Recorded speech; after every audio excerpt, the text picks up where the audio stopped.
Sir இல்ல sir, அது எப்படி சார் செட் ஆகும்? கொஞ்சமாவது இதுல எத்திக்ஸ் இருக்கா சார்? மினிஸ்டர் கிட்ட பேசி அவர் ஓகேன்னு சொன்னதுக்கு அப்புறம் தான் சார் ப்ரொசீட் பண்ணிருக்கேன். இப்ப திடீர்னு வந்து கான்ட்ராக்டை ஷேர் பண்ணிக்கங்கன்னு சொன்னா அதுல என்ன சார் நியாயம் இருக்கு? சார் அந்த கான்ட்ராக்ட் வேல்யூ 150 crores. அதுக்காக நானும் என்னோட ஸ்டாஃப்ஸும் அந்த அளவுக்கு ஹார்ட் ஒர்க் பண்ணிருக்கோம் சார். சார் இப்படி ஒரே நாள்ல இன்னொருத்தருக்கு தூக்கி கொடுக்கணும்னு சொன்னா எப்படி சார் பண்ண முடியும்?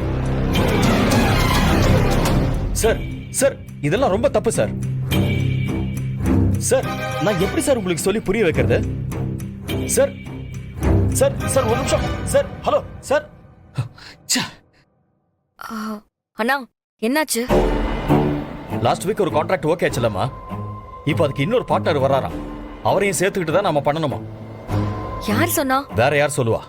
எல்லாம் அந்த மினிஸ்டர் தான். யாரோ ஸ்வேதா கார்மெண்ட்ஸ் ஓனரா, அவங்க கூட சேர்ந்து தான் அந்த கான்ட்ராக்டை முடிச்சாகணும். இல்லனா இந்த கான்ட்ராக்டை கேன்சல் பண்ணிடுவேன்னு சொல்றாங்க. இது வரைக்கும் 30 கோடியில இருந்து 40 கோடி வரைக்கும் நான் இன்வெஸ்ட் பண்ணிருக்கேன். இப்ப திடீர்னு ஒருத்தங்க உள்ள வராங்கன்னு சொன்னா என்ன அர்த்தம்?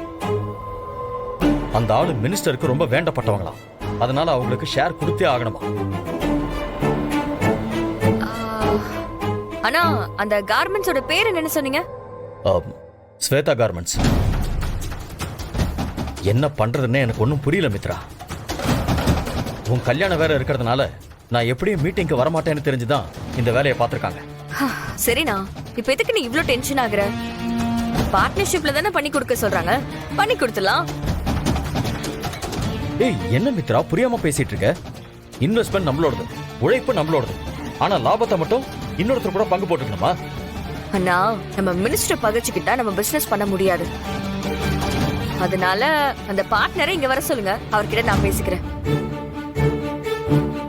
மித்ரா நான் என்ன சொல்றேன்னு புரிஞ்சுதான் பேசிட்டு இருக்கியா?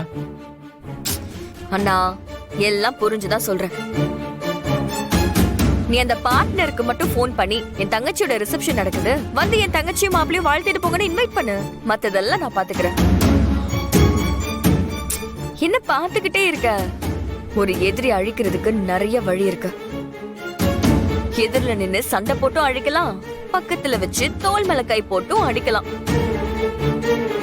நீங்க அவர் இங்க வர மட்டும் சொல்லுங்க, அவரே இந்த கான்ட்ராக்ட் எனக்கு வேண்டான்னு ஓடி போயிடுவாரு. ஏய் நிஜமாவா சொல்ற? என்ன பத்தி உனக்கு தெரியும்ல, நான் பாத்துக்கிறேன்.